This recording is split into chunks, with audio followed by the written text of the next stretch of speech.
Hello everyone, आज है 18 अगस्त 2022 और इस वीडियो में बात करेंगे आईटी सेक्टर की दिग्गज कंपनी एचसीएल टेक्नोलॉजीज लिमिटेड के शेयर के बारे में। शेयर 17 अगस्त को 980 रुपये 60 पैसे पे क्लोज हुआ। एक तेज़ी देखने को मिली और पिछले एक महीने में भी शेयर के प्राइस में एक उछाल देखने को मिला है। शेयर ने 7% का पॉजिटिव रिटर्न बना के दिया है। लेकिन अगर आप पिछले एक साल का ग्राफ देखें तो पाएंगे कि ये शेयर 1350 रुपये के ऊपर ट्रेड कर रहा था और उसके बाद इस शेयर में एक डाउन ट्रेंड देखने को मिला है, जिसके पीछे कुछ सॉलिड रीजंस हैं जो मैं आपको इस वीडियो में बताऊंगा।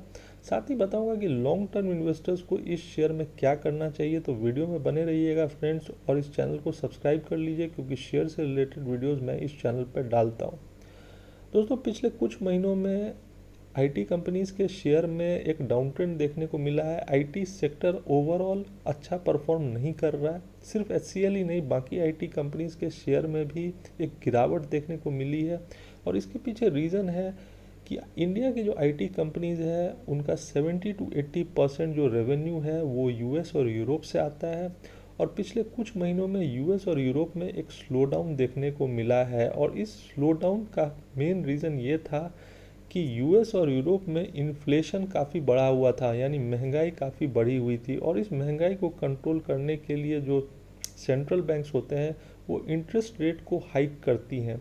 और जब सेंट्रल बैंक्स इंटरेस्ट रेट को हाइक करती हैं तो इन्फ्लेशन तो कंट्रोल हो जाता है, पर इकोनॉमिक ग्रोथ स्लो हो जाता है। और जब इकोनॉमिक ग्रोथ स्लो हो जाता है तो उसका असर आईटी कंपनीज़ के सेल्स पे, ग्रोथ पे और प्रॉफिट पे पड़ता है।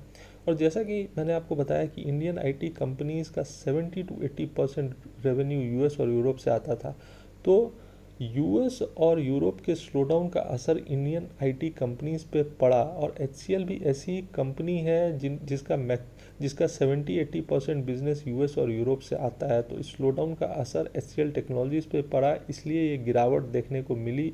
और इस शेयर ने 877 रुपये 35 पैसे का लो भी दिखाया है पिछले एक साल में। अब इसका असर ये देखने को मिला कि जून क्वार्टर का जो रिजल्ट है आईटी कंपनीज का वो मार्केट एस्टीमेट से नीचे आया। साथ ही जून क्वार्टर में आईटी कंपनीज के जो मार्जिन हैं वो 10 साल के लोएस्ट लेवल पे पहुंच गए। और ये फिगर है 23.2% का, और ये 10 साल का लोएस्ट लेवल है। और मार्जिन में इतना गिरावट क्यों देखने को मिला आईटी कंपनीज में? क्योंकि आईटी कंपनीज के जो ऑपरेटिंग एक्सपेंसेस थे वो उनके रेवेन्यू से ज़्यादा तेज़ी से बढ़ रहे थे, इसीलिए मार्जिन में एक डाउनफॉल देखने को मिला है। तो ये रीज़न है जिसके कारण आईटी कंपनीज अच्छा परफॉर्म नहीं कर रही है। यूएस और यूरोप में एक स्लो डाउन था, साथ ही रिसेशन का भी खतरा था क्योंकि यूक्रेन और रशिया के बीच में वॉर चल रहा था। साथ ही अमेरिका का भी चाइना के साथ टेंशन चल रहा है ताइवान को लेकर। तो इस रीजंस के कारण इंडियन आईटी कंपनीज को दिक्कत हो रही थी, क्योंकि इनका जो रेवेन्यू है वो यूएस और यूरोप से आता है और यूएस और यूरोप में माहौल अच्छा नहीं था। पर ऐसे में क्या करना चाहिए एचसीएल टेक्नोलॉजीज जैसी कंपनी के शेयर में? तो मुझे लगता है कि ये दिग्गज आईटी कंपनीज हैं जिन्होंने लॉन्ग टर्म में मल्टी बैगर रिटर्न बना के दिया है। आप 5 साल का रिटर्न देखिए, 125% का रिटर्न है। और आईटी सेक्टर का डिमांड मैसिव है। इंडियन आईटी कंपनीज दुनिया के टॉप 10 आईटी कंपनीज में आती हैं। इंडियन आईटी कंपनीज का जो डील पाइपलाइन है वो बहुत स्ट्रॉन्ग है। तो ये जो वॉलीटिलिटी आपको आईटी कंपनीज के शेयर में दिख रही है ये शॉर्ट टर्म है, और ये एक सही मौका है फ्रेश इन्वेस्टमेंट करने के लिए लॉन्ग टर्म में थ्रू एसआईपी प्रोसेस ऐसे मल्टी बैगर शेयर में। ऐसा मुझे लगता है। आईटी सर्विस एक एसेंशियल और क्रिटिकल पार्ट है आज का मॉडर्न वर्ल्ड का, और एचसीएल टेक्नोलॉजी जैसी कंपनी एक फंडामेंटली स्ट्रॉन्ग कंपनी है और आईटी एक ग्रोइंग डोमेन है। तो मुझे लगता है कि जो गिरावट देखने को मिली है आईटी कंपनीज के शेयर में वो बिल्कुल शॉर्ट टर्म है। वैसे भी अमेरिका और यूरोप में स्थिति अब सुधर रही है, और इसीलिए आपको पिछले एक महीने में एचसीएल टेक्नोलॉजीज और बाकी आईटी कंपनीज के भी प्राइस में एक हाइक देखने को मिला है, क्योंकि ओवरऑल माहौल जो है वो इम्प्रूव हो रहा है यूएस और यूरोप में भी। तो जैसा कि मैंने बताया कि अब माहौल सुधर रहा है, पर स्लो डाउन का माहौल था और इसीलिए एक वॉलीटिलिटी देखने को मिली है आईटी कंपनीज के शेयर में। अगर मैं टिकट टेप पे जाऊं और एचसीएल टेक्नोलॉजीज का स्टॉक फोरकास्ट देखूं तो 56% एनालिस्ट इस शेयर को खरीदने की सलाह दे रहे हैं। साथ में अगर मैं टिकट टेप का प्राइस प्रेडिक्शन देखूं तो टिकर टेप में मीडियन प्राइस प्रिडिक्शन है 1043 रुपीज़ का और हाई प्राइस है 1690 रुपये का HCL टेक्नोलॉजीज़ का।